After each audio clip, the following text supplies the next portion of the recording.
Hello everyone, welcome to the global world academy. आज हम लोग यहाँ पर डिस्कस करने वाले हैं साइंस को, और साइंस के अंदर केमिस्ट्री में हम लोग डिस्कस करेंगे कार्बन के बारे में। जैसे कि हम लोग यहाँ पर जितनी भी बेसिक टू एडवांस चीजें पढ़ते हैं, तो सब में जो मेन तत्व रहेगा वो अपना कार्बन रहेगा। ठीक है, जैसे अपन कार्बन पढ़ रहे हैं तो कार्बन का जो पूरा बेसिक स्ट्रक्चर होगा, उसका फिजिकल केमिकल प्रॉपर्टी होगा, वो सारी चीजें अपन डिस्कस करेंगे। ठीक है, उसके बाद आ जाता है जैसे अपन ने कार्बोहाइड्रेट्स देखा है, सब में कार्बन रहेगा। हाइड्रोकार्बन अपन पढ़ेंगे जो एडवांस लेवल का होगा, जिसमें बेंजीन वगैरह के बारे में, हेलो एल्केन्स यहाँ पर हो गए, एल्कीन हो गए, एल्काइंस हो गए, तो जितनी भी चीजें होगी सब में कहीं ना कहीं आपसे कार्बन का रहेगा। ठीक है, कार्बन के बारे में पूछा जाएगा, कार्बन के एलोट्रॉप्स अपर रूप यहाँ पर हो गए। तो आज का सेशन इसी को डेडिकेटेड है। आज के सेशन में पूरा ए टू जेड कार्बन हमको यहाँ पर समझना है। ठीक है, सबसे पहले कुछ बेसिक सी चीजें हम लोग यहाँ पर डिस्कस करेंगे, किसको लेकर, कार्बन को लेकर। ठीक है, अब अगर हम लोग यहाँ पर कार्बन की बात करें, हमारे पास कार्बन के बारे में अभी तक जो बेसिक इंफॉर्मेशन है वो क्या है। कार्बन का जो एटॉमिक नंबर होगा, परमाणु संख्या जो होगी वो क्या रहेगी, 6 रहेगी। इसका इलेक्ट्रॉनिक कॉन्फ़िगरेशन अगर आप लिखोगे तो पहली कक्षा में 2 और दूसरी कक्षा में 4 यहाँ पर रहेंगे। ठीक है, अब इसको अपना अष्टक जो है, यानी कि इसको अपना जो ऑक्टेव है वो पूर्ण करने के लिए क्या करना होगा, या तो ये 4 इलेक्ट्रॉन दे दे या फिर ये 4 इलेक्ट्रॉन किसी से उधार ले ले, तब जाकर ये क्या करेगा, इसके अंतिम कक्ष में 8 इलेक्ट्रॉन हो जाएंगे और इसका अष्टक पूर्ण हो जाएगा, और फिर ये भी निष्क्रिय गैसेस की तरह क्या कर लेगा, स्थिरता को प्राप्त कर लेगा। ठीक है, अगर मैं इसकी वैलेंसी आपको काउंट करवाऊं तो इसकी संयोजकता कितनी होगी, 4 ही यहाँ पर होगी। 8 में से 4 माइनस करो, 4 यहाँ पर बचेगा। तो अगर कोई आपसे पूछे कि कार्बन की संयोजकता कितनी होती है, तो कार्बन की संयोजकता वैलेंसी यहाँ पर हो जाएगी आपकी 4। ठीक है, ये हो गई सारी बेसिक चीजें। अब यहाँ पर ना एक सबसे बड़ा डाउट ये आता है, क्योंकि आपको पता है कि कार्बन जो है ना as a covalent bond, as a संयोजक बंध की तरह व्यवहार करता है। ठीक है, तो क्या ऐसा पॉसिबल नहीं है जैसे ऑक्सीजन करता है, जैसे नाइट्रोजन यहाँ पर करता है, जैसे हाइड्रोजन करता है, हीलियम करता है, कि या तो वो अपने इलेक्ट्रॉन दे देते हैं या फिर वो इलेक्ट्रॉन ले लेते हैं और अपने ऑक्टेव को कंप्लीट कर लेते हैं। तो क्या ऐसा पॉसिबल नहीं है क्या कि ये अपना कार्बन जो है अपने 4 इलेक्ट्रॉन क्या करे, किसी से उधार ले ले, मतलब 4 इलेक्ट्रॉन को गेन करके क्या कर ले, 4 इलेक्ट्रॉन गेन कर ले, या फिर ये अपने 4 इलेक्ट्रॉन किसी को डोनेट कर ले। तो अपन वन बाय वन करके सिचुएशन को थोड़ा सा समझेंगे, है ना। ऐसा क्यों नहीं होता है, क्योंकि उससे ही आपको कोवेलेंट बॉन्ड की जो वैल्यू है वो समझ में आएगी। जैसे अभी हमने कहा कि कार्बन के पास कितने नंबर, कितना है, परमाणु संख्या 6। दैट मीन्स इसके पास प्रोटॉन की संख्या कितनी हो गई, 6 हो गई। नंबर ऑफ इलेक्ट्रॉन्स कितने हो गए, 6 हो गए। ठीक है, अगर आप इसका इलेक्ट्रॉनिक कॉन्फ़िगरेशन, ईसी मतलब इलेक्ट्रॉनिक कॉन्फ़िगरेशन, इलेक्ट्रॉनिक विन्यास बनाओगे तो पहली कक्षा में 2 एंड दूसरी कक्षा में 4 हो गए। ठीक है, ये इस तरीके से अपन बना रहे हैं। ये पहली कक्षा में इसने बैठा रखे अपने 2 इलेक्ट्रॉन, अगली कक्षा में इसने बिठा रखे कितने इलेक्ट्रॉन, 4 इलेक्ट्रॉन, बट ये अनस्टेबल है ना। इसको स्टेबल होने के लिए मान लो ये क्या कर रहा है, अपने 4 इलेक्ट्रॉन बाहर से उधार ले रहा है। ठीक है, जैसे कि मैं इसको ऐसे लिखूंगी यहाँ पर, कार्बन क्या कर रहा है, अब इसको सही नहीं लग रहा है तो ये बाहर से 4 इलेक्ट्रॉन को उधार ले रहा है। दैट मीन्स इसके ऊपर क्या हो जाएगा, 4 नेगेटिव साइन आ जाएंगे, है ना। 4 इलेक्ट्रॉन उधार लिए मतलब 4 नेगेटिव साइन हो गए। तो क्या ये चीज पॉसिबल है, क्या ये चीज संभव है क्या, कि वो 4 इलेक्ट्रॉन इधर से क्या कर ले, उधार ले ले। अब आप इस केस में काउंट करो कि जब इसने 4 इलेक्ट्रॉन यहाँ से उधार लिए तो नंबर ऑफ प्रोटॉन तो 6 ही रहेंगे, नंबर ऑफ इलेक्ट्रॉन्स कितने हो जाएंगे, 10 यहाँ पर हो जाएंगे। 6 तो इसके पास पहले से थे, बाहर से इसने कितने और उठा लिए, यहाँ पर 4 और उठा लिए। दैट मीन्स अब इसके पास टोटल नंबर ऑफ इलेक्ट्रॉन्स कितने हो गए, 10 यहाँ पर हो गए। तो 4 अभी इसने इस कक्षा में बिठा रखे हैं, 4 और अभी एक्स्ट्रा आ गए। ठीक है, तो ये इस तरीके से क्या हो जाएगा, इसका अष्टक कंप्लीट होना चाहिए, बट ऐसा कर नहीं पाता है, क्योंकि जब ये क्या करेगा, 4 इलेक्ट्रॉन बाहर से उधार लेता है ना, तो इसको 4 इलेक्ट्रॉन को बाहर से उधार लेने के लिए बहुत अधिक मात्रा में ऊर्जा को व्यय करना पड़ता है। तो इस केस में बहुत अधिक मात्रा में ऊर्जा की जरूरत पड़ती है। ठीक है, ऐसा अपन कह सकते हैं कि बहुत अधिक मात्रा में इसको ऊर्जा की जरूरत पड़ती है, जो कि असंभव है, जो कि इसके लिए व्यवहारिक नहीं है, जो कि पॉसिबल नहीं है। मतलब जब ये 4 इलेक्ट्रॉन बाहर से उठाएगा तो बहुत ही ज्यादा आयनिक ऊर्जा की जरूरत पड़ेगी इलेक्ट्रॉन्स को उठाने के लिए। अगर 3 इलेक्ट्रॉन होते तो फिर भी उठाया जाता है, बट 4 इलेक्ट्रॉन को उठाने में बहुत ज्यादा एनर्जी जाती है। इसीलिए यहाँ पर कार्बन जो है बाहर से 4 इलेक्ट्रॉन को उठाना प्रेफर नहीं करता है। ठीक है, तो चलो ये वाला लॉजिक तो हमको समझ में आ गया। बट इन केस ऐसा भी तो हो सकता है कि ये क्या कर दे, जैसे 2 है तो 4 इलेक्ट्रॉन इसके पास बच रहे हैं, अष्टक कंप्लीट तो हो नहीं रहा है, 4 इलेक्ट्रॉन ले नहीं सकता, तो ये अपना 4 इलेक्ट्रॉन किसी को दे दे। क्या ये चीज पॉसिबल होगी क्या, आप खुद सोचो। क्या ये चीज पॉसिबल होगी क्या? मतलब मैं कार्बन के ऊपर +4 लगा दूं, दैट मीन्स ये इसके जो एक्स्ट्रा 4 इलेक्ट्रॉन है ये किसी को डोनेट कर दे, मतलब आखिरी कक्ष में कोई इलेक्ट्रॉन बचेगा ही नहीं। अब आप खुद सोचो कि अब इसके पास प्रोटॉन कितने हैं? प्रोटॉन हमारे पास एज इट इज यहाँ पर हो गए 6। अब इसमें से 6 में से इसने 4 इलेक्ट्रॉन किसी और को यहाँ पर उधार दे दिया। अब इसके पास इलेक्ट्रॉन्स यहाँ पर कितने बचेंगे? 2 ही यहाँ पर बचेंगे, ठीक है। अब इलेक्ट्रॉन्स कितने बचे? जब 4 इसने दे दिए तो डेफिनेटली 2 ही इलेक्ट्रॉन्स यहाँ पर बचेंगे, तो वो भी चीज यहाँ पर पॉसिबल नहीं हो पा रही है, ठीक है। ये भी स्टेबिलिटी को शो नहीं कर रहा है क्योंकि प्रोटॉन तो 6, इलेक्ट्रॉन 2 है, तो स्टेबल हो ही नहीं पाएगा, तो ये चीज भी व्यवहारिक नहीं है। इसीलिए कार्बन न तो 4 इलेक्ट्रॉन डोनेट करता है किसी को भी, और ना ही 4 इलेक्ट्रॉन वो किसी से ग्रहण करेगा। तो करेगा क्या? ये करेगा फाइनली अपनी शेयरिंग, ठीक है। ये क्या करेगा? शेयरिंग करेगा, साझा यहाँ पर करेगा, ठीक है। तो अब साझा करके वो किस तरीके से एक बॉन्ड बनाएगा? शेयरिंग में बॉन्ड बनाएगा कि अगर एक बॉन्ड किसी को चाहिए तो वो उसके साथ सिंगल बॉन्ड बना लेगा, किसी को डबल चाहिए, किसी को ट्रिपल चाहिए, तो इस तरीके से single, double and triple bond यहाँ पर कार्बन के बीच में बनते हैं। दैट मीन्स वो एक का ही क्या करेंगे, परमाणुओं के बीच में या उनके जो इलेक्ट्रॉन्स होंगे उनके बीच में क्या होगी? शेयरिंग होगी, ठीक है। अब यहाँ से कुछ बेसिक चीजें आ जाती है। कार्बन का सेल्फ कॉम्बिनेशन क्या होता है, ठीक है। कार्बन का सेल्फ कॉम्बिनेशन प्रॉपर्टी क्या है? तो कार्बन परमाणु के आपस में जुड़कर लॉन्ग चेन बनाना, रिंग्स बनाना और जटिल संरचना बनाने की क्षमता को ही क्या कहा जाता है? कार्बन का सेल्फ कॉम्बिनेशन।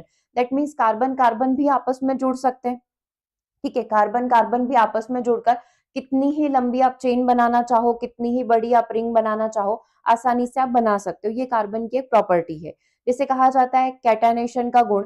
कार्बन परमाणुओं का अपने ही परमाणु के साथ बार बार बंध बनाकर रिंग बनाना, श्रृंखला बनाना, चेन बनाना, ठीक है, कैटायनेशन का गुण यहाँ पर कहलाता है, जिसमें कार्बन कार्बन के बीच में सिंगल बॉन्ड, डबल बॉन्ड और ट्रिपल बॉन्ड यहाँ पर देखा जा सकता है। तो कार्बन में आगे जब अपन हाइड्रोजन बॉन्ड पढ़ेंगे तब अपन इन सारे बॉन्ड्स जो होंगे हाइड्रोकार्बन में उनको डिस्कस करेंगे, ठीक है। जो सिंगल बॉन्ड यहाँ पर पाया जाता है उसे कहा जाता है एल्केन समूह, है ना, जिसमें कार्बन कार्बन के बीच में क्या पाया जाएगा? Single bond. जिसमें आप देख सकते हो, आपने मेथेन का नाम सुना है, एथेन यहाँ पर हो गया, प्रोपेन हो गया, ब्यूटेन हो गया, पेंटेन हो गया, सबके पीछे एन लग रहा है। और इन सभी में इसको पहचानने का तरीका क्या है? सबके पीछे एन साइन यहाँ पर होगा, ठीक है। और सब में क्या होगा? Single bond. अब डबल बॉन्ड की यहाँ पर बात करूं तो जितने भी इन समूह होते हैं, जस्ट लाइक एल्कीन, इन सभी में कार्बन कार्बन में कौन सा बॉन्ड पाया जाता है? Double bond. Ethene, propene, butene, pentene, hexene, heptene, ऐसे करके ये चेन चलती है।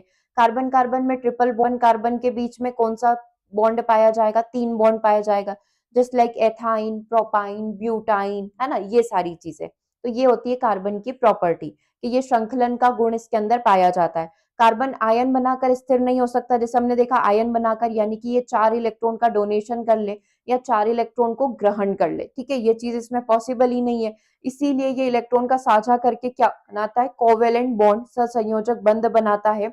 और कार्बन एटम के सेल्फ कॉम्बिनेशन को जब कार्बन आपस में ही एक दूसरे के साथ जुड़ता है तो उसे अपन क्या कहते हैं? श्रृंखलन का गुण यहाँ पर कहते हैं, ठीक है। तो यहाँ से क्या क्या चीजें क्लियर हो गई? यहाँ से हमारी कार्बन की बेसिक प्रॉपर्टी क्लियर हो गई, कार्बन की परमाणु संख्या, श्रृंखलन का गुण हो गया, है ना, ये सारी चीजें क्लियर हो गई। वो आयन क्यों नहीं बनाता है, वो सहसंयोजक बंध क्यों बनाता है, ये हमने क्लियर किया, ठीक है। अब कार्बन की जो प्रॉपर्टीज है उसको थोड़ा सा और आगे बढ़ाएंगे, हम लोग पढ़ेंगे कार्बन के बॉन्ड के बारे में।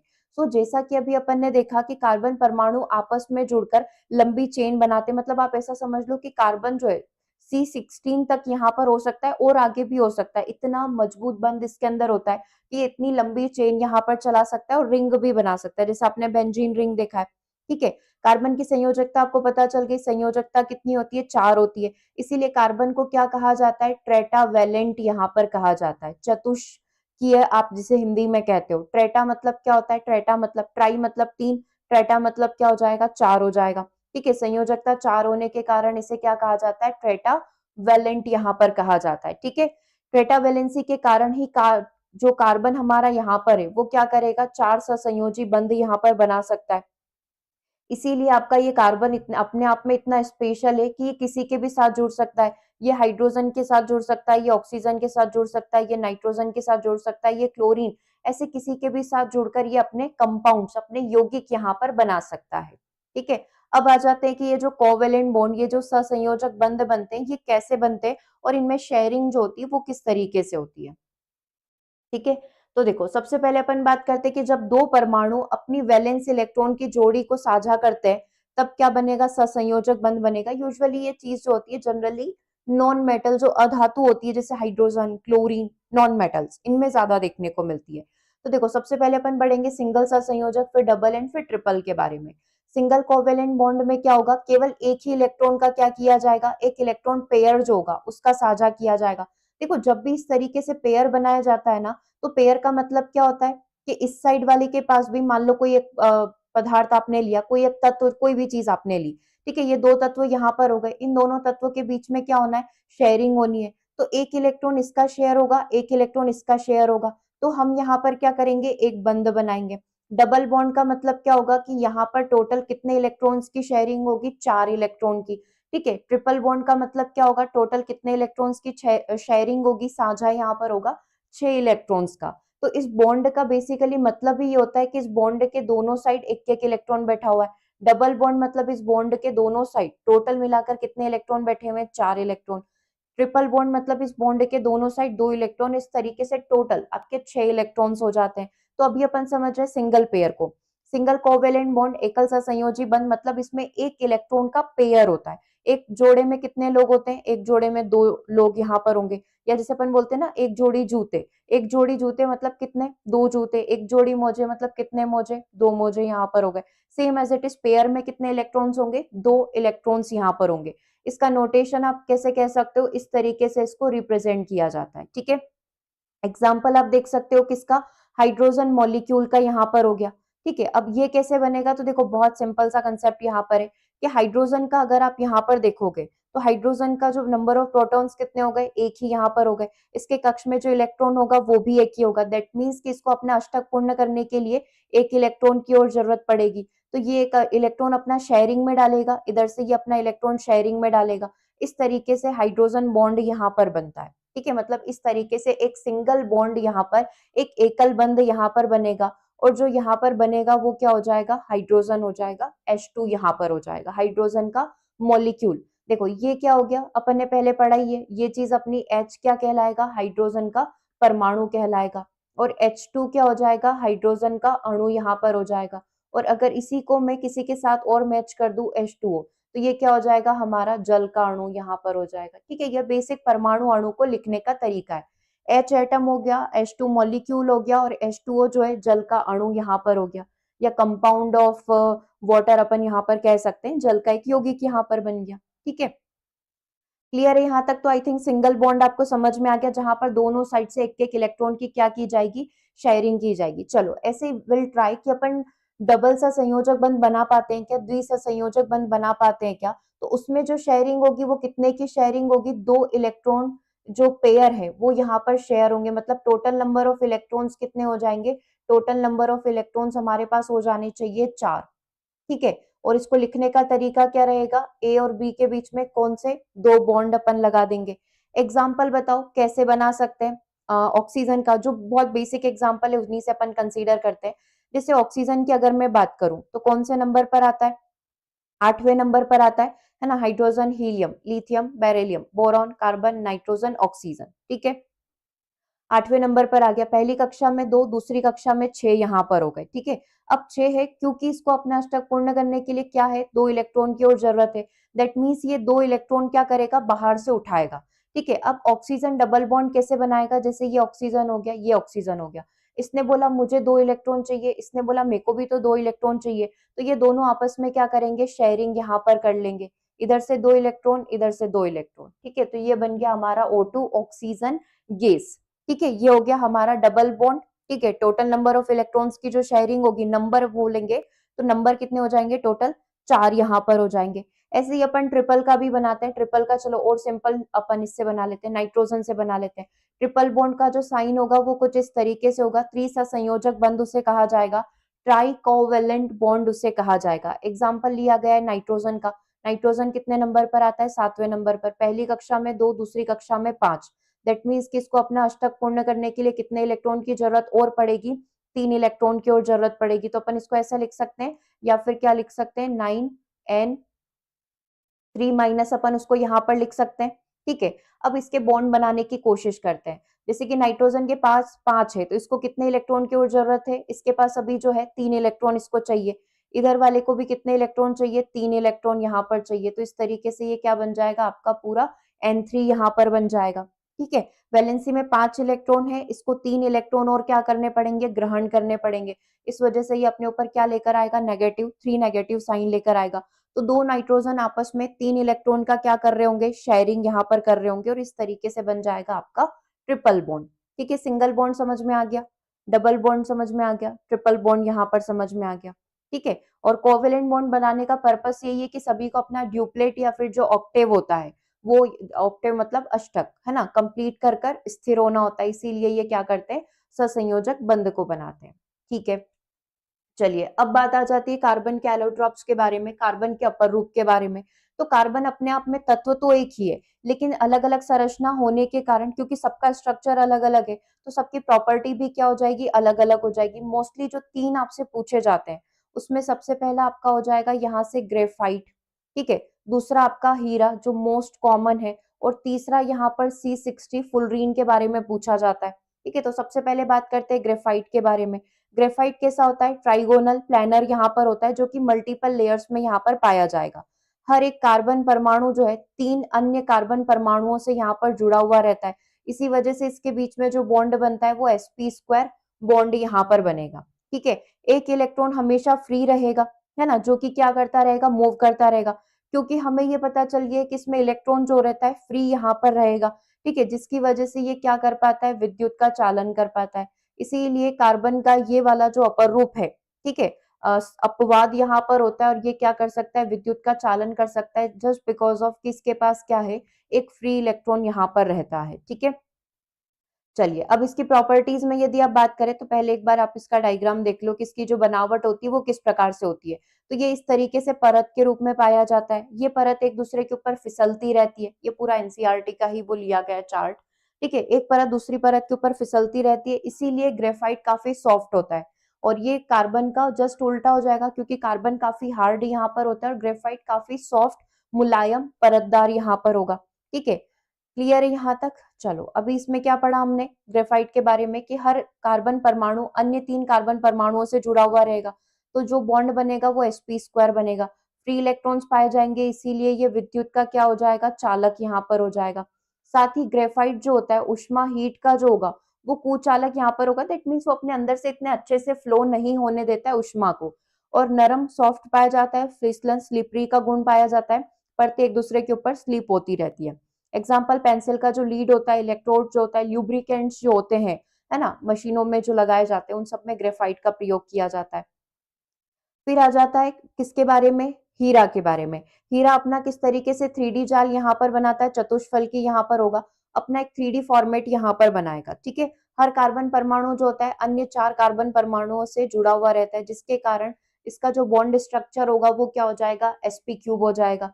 इसमें सभी इलेक्ट्रॉन आपस में बंध बनाने में लगे हुए रहते हैं, इसीलिए कोई भी फ्री इलेक्ट्रॉन नहीं पाया जाएगा। अगर फ्री इलेक्ट्रॉन नहीं होगा, दैट मीन्स कि ये विद्युत का संचालन नहीं कर पाएगा। दैट मीन्स कि ये क्या है, विद्युत का कुचालक हो जाएगा। लेकिन ये ऊष्मा का बहुत अच्छा चालक होता है, ये अपने अंदर से इजीली ऊष्मा को क्या करने देता है, प्रवाहित होने देता है, और काफी हार्ड यहाँ पर होता है, काफी कठोर यहाँ पर होता है। तो बेसिकली कटिंग, ड्रिलिंग वगैरह में इसका प्रयोग किया जाता है, कांच को काटने में इसका प्रयोग किया जाता है, और इसकी सुंदरता के कारण, है ना, आपको पता है ये प्रकाश वाले चैप्टर में हमने इसका प्रॉपर्टी देखा है हीरे का, है ना, टोटल इंटरनल रिफ्लेक्शन यहाँ पर होता है, काफी शाइनी, चमकदार यहाँ पर होता है, इसीलिए ज्वेलरी ऑर्नामेंट्स में भी हम लोग हीरे का प्रयोग करते हैं। ठीक है, दो इंपॉर्टेंट चीजें क्लियर हो गई। तीसरा आ जाता है फुलरीन, है ना, स्फेरिकल गोले जैसी ये संरचना, गोला बेसिकली मैं कह दूं ये फुटबॉल जैसी संरचना यहाँ पर पाई जाती है। ठीक है, जो किस तरीके से लगता है कि सी परमाणु यहाँ पर एक बंद पिंजरे में होते हैं, है ना, C60 जिसे यहाँ पर कहा जाता है, और इसका एक और नाम क्या है, बकमिंस्टर फुलरीन। ठीक है, इसे बकमिंस्टर फुलरीन यहाँ पर कहा जाता है, क्योंकि अमेरिका में एक बिल्डिंग है उसकी तरह ये दिखता है, इसलिए इसका नाम बकमिंस्टर फुलरीन रखा गया। तो ये विद्युत का चालक नहीं होगा, फ्री इलेक्ट्रॉन्स नहीं है, और ऊष्मा का अच्छा चालक यहाँ पर होता है। काफी हल्का और विशेष रासायनिक एवं भौतिक गुण इसके अंदर पाए जाते हैं, इसीलिए ड्रग्स में और बोल सकते हैं कि वैज्ञानिक रिसर्च के लिए जो इसका प्रयोग किया जाता है। ठीक है, तो ये बात हो गई किसके बारे में, फुलरीन के बारे में। सो इसी पर बेस्ड हम लोग कुछ एमसीक्यूज करना स्टार्ट करते हैं। ठीक है, कुछ एमसीक्यूज करते हैं। कार्बन के जो अलग-अलग रूप होते हैं उन्हें क्या कहा जाता है? कार्बन कई अलग-अलग रूपों में पाया जाता है, तो क्या ये आयन है? आयन तो नहीं कहेंगे। आयन तो वो होता है कि जैसे कोई भी चीज़ हो गई, जैसे हाइड्रोजन हो गया या नाइट्रोजन हो गया, उसने 1 इलेक्ट्रॉन उधार लिया या 2 इलेक्ट्रॉन उधार लिए, तो पॉजिटिव और नेगेटिव साइन आ गए, वो आयन होंगे। समस्थानिक आपको पता है कि हाइड्रोजन जिसमें परमाणु संख्या तो सेम होती है, लेकिन परमाणु भार अलग-अलग हो जाएँगे। वो चीज़ क्या कहलाएगी? अपनी समस्थानिक यहाँ पर कहलाएगी। जैसे हाइड्रोजन के 3 समस्थानिक प्रोटियम, ड्यूटेरियम और क्या हो जाएगा तीसरा? ट्राइटियम हो जाएगा। ट्राइटियम को हम लोग एज़ अ रेडियोधर्मी के रूप में प्रयोग करते हैं। ड्यूटेरियम को हम लोग हेवी वाटर की तरह यहाँ पर प्रयोग करते हैं। तो ये हाइड्रोजन के 3 समस्थानिक हो गए। ये जो कहलाते हैं, ये क्या कहलाते हैं? अपरूप एलोट्रॉप्स यहाँ पर कहलाते हैं। और इसी में आगे आप जो है आइसोमर समावयवी के बारे में यहाँ पर पढ़ोगे, जिनका संरचना बोल सकते हैं कि जिनका फॉर्मूला तो यहाँ पर सेम होगा। फॉर्मूला जैसे C12H20 ऐसे फॉर्मूला तो सेम होगा, लेकिन जब उनको बनाया जाएगा, उनके स्ट्रक्चर को बनाया जाएगा, तो वो क्या हो जाएगा? आपका डिफरेंट हो जाएगा। ठीक है? उनका जो संरचना होगा, उनका जो स्ट्रक्चर होगा, वो डिफरेंट हो जाएगा। तो उन्हें कहा जाता है आइसोमर समावयवी। ठीक है? तो अभी पूछा था कार्बन के अलग-अलग रूपों को क्या कहा जाता है? एलोट्रॉप्स कहा जाता है। कार्बन के अपर रूप यहाँ पर कहा जाता है। ठीक है? अगला देखिएगा, ग्रेफाइट की संरचना यहाँ पर कैसी होती है? What is the structure of graphite? अभी अपन ने तीनों का स्ट्रक्चर देखा, जिसमें से ग्रेफाइट चतुष्फलकीय, त्रिकोणीय है, गोलाकार है या फिर लीनियर यहाँ पर है। तो हमको पता है कि ग्रेफाइट जो आएगा वो ट्राइगोनल प्लेनर में आ जाएगा, त्रिकोणीय समतलीय में यहाँ पर आ जाएगा। जो बॉन्ड स्ट्रक्चर की बात की जाएगी तो कौन सा बॉन्ड स्ट्रक्चर इसके अंदर पाया जाएगा? sp² का संकरण इसके अंदर पाया जाएगा। ठीक है? किस तरीके से होता है? तो ये परतदार यहाँ पर होगा। परतदार मतलब लेयर के रूप में पाया जाएगा। एक इलेक्ट्रॉन इसमें फ्री घूमता रहेगा। ठीक है? परत में इलेक्ट्रॉन्स फ्री घूमते रहेंगे, जिसकी वजह से ये इजीली विद्युत का संचालन कर पाएंगे। ठीक है? ग्रेफाइट विद्युत का चालक क्यों होता है? क्योंकि इसमें 4 बंध पाए जाते हैं, है ना? इसमें मुक्त इलेक्ट्रॉन्स होते हैं। ये बहुत कठोर है या गोलाकार है? देखो, कठोर भी नहीं है, गोलाकार भी नहीं है और इसमें 4 बंध भी नहीं है। ठीक है? तो यहाँ से अपन कह सकते हैं इसमें फ्री इलेक्ट्रॉन्स होते हैं, जिसकी वजह से ये इजीली विद्युत का संचालन यहाँ पर कर पाएंगे। प्रत्येक सी का एक इलेक्ट्रॉन फ्री रहेगा, जो परतों में चलकर विद्युत की चालकता को यहाँ पर उत्पन्न करेगा। ठीक है? चलो, अगला देखिएगा, डायमंड का स्ट्रक्चर कैसा होता है? तो डायमंड अपन को पता ही है चतुष्फलकी यहाँ पर हो जाएगा। ठीक है? यहाँ से ये ग्रेफाइट होता है। ठीक है? ग्रेफाइट लेयर्ड में होता है और स्फेरिकल गोलाकार कौन हो जाएगा? बकमिंस्टर फुलरीन यहाँ पर हो जाएगा। ठीक है? अगला क्वेश्चन देखिएगा, डायमंड विद्युत का चालक क्यों नहीं है? विद्युत का चालक क्यों नहीं है? क्योंकि डेफिनेटली अगर इलेक्ट्रॉन्स होंगे तो ही विद्युत का चालक कर पाएगा, तो इसमें कोई भी फ्री इलेक्ट्रॉन्स नहीं पाए जाते हैं। जितने भी इलेक्ट्रॉन्स होते हैं वो क्या होते हैं? बंध बनाने में लग जाते हैं, इसीलिए डायमंड विद्युत को संचालित नहीं कर सकता है। ठीक है? चलिए, अगला देखिएगा, फुलरीन की संरचना कैसी होती है? तो अभी अपन ने पढ़ा, फुलरीन जो होगा यहाँ पर कौन से फॉर्म में आ जाएगा? फुलरीन आ जाएगा आपके गोलाकार फॉर्म में। चतुष्फलकी में आपका हीरा यहाँ पर हो जाएगा।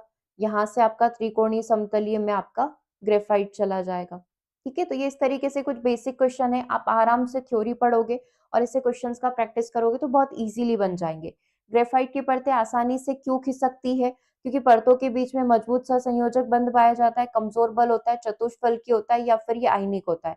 तो बहुत सिंपल सा है कि इनके बीच में जो फोर्स होगा वो काफी वीक यहाँ पर होता है, काफी कमजोर यहाँ पर होता है, इसीलिए एक दूसरे के ऊपर फिसलती रहती है, इसीलिए इसको हम लोग एज अ ल्यूब्रिकेंट की तरह प्रयोग करते हैं। ठीक है? सबसे कठोर कौन है? तो हमें पता है सबसे कठोर यहाँ पर क्या हो जाएगा? हीरा हो जाएगा। चलिए, अब बात करते हैं कार्बन के कुछ भौतिक गुण की। ये कुछ बेसिक क्वेश्चंस हम लोगों ने यहाँ पर कंप्लीट कर लिए।